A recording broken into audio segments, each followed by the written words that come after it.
తూర్పు గోదావరి పట్టిసీమ నుంచి గోదావరి జలాలను విడుదల చేసిన మంత్రి నిమ్మల.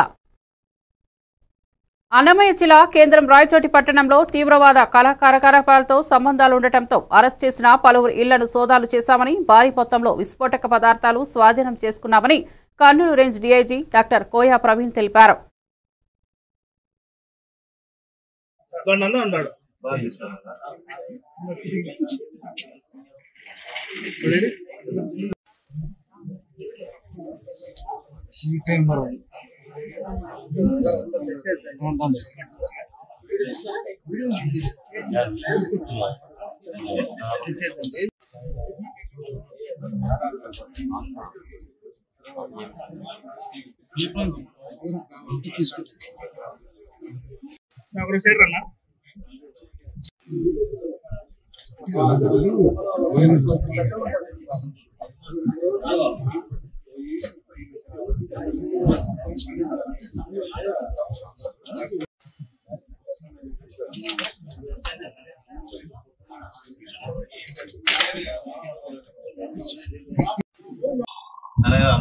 ఇంప్రూవైజ్ ఎక్స్ప్లోజివ్ డివైస్ ఒక సూట్ కేసులో ఉన్నట్టు గమనించాం. అది మాకున్న టెక్నికల్ డివైజెస్ అయ్యి పెడుతూ దాంట్లో సెటన్ ఎక్స్ప్లోజివ్ ఉన్నట్టు